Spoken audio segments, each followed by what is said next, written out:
छत्रपती संभाजीनगरमध्ये शिंदे यांच्या शिवसेनेमध्ये आलबेल नाही हे पुन्हा एकदा सिद्ध झालंय। 2 दिवसांपूर्वी माजी मंत्री अब्दुल सत्तार यांच्या सिल्लोडमध्ये एक मेळावा झाला आणि या मेळाव्यामध्ये सत्तार यांनी पुन्हा पालकमंत्री संजय शिरसाट यांच्या विरोधातली खतखत बोलून दाखवली। पक्ष वाढवायचा असेल, वाचवायचा असेल तर रोगाचा इलाज लागेल असा थेट इशारा सुद्धा त्यांनी दिला। त्यामुळे पुन्हा एकदा शिवसेनेतला वाद चव्हाट्यावर आलाय। महत्त्वाचं म्हणजे शिवसेनेला महापालिका आणि जिल्हा परिषद दोन्ही निवडणुकीमध्ये फटका बसलाय आणि त्यानंतर सुद्धा हा वाद संपत नसल्याचं चित्र दिसतंय।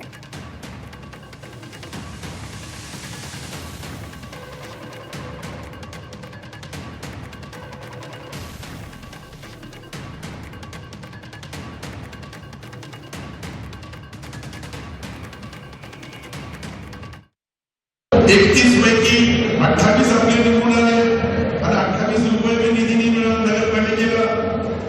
तर मग जर लोकांनी आपल्याला निवडून दिले पाप झाला असेल तर पुढच्या वेळेस शिवसेना नावाचा पक्ष मी सिल्लोडमध्ये राहतो। पण आमच्यामुळं नगरपालिका असेल, जिल्हा परिषद असेल, पंचायत समिती असतील, स्थानिक आतापर्यंत जर आपली जिल्हा परिषद गेली, महापालिका गेली, आता राहिलेली जिल्हा मध्यवर्ती बँक आहे ती कशी घालवायची त्याची भी तयारी चालू आहे।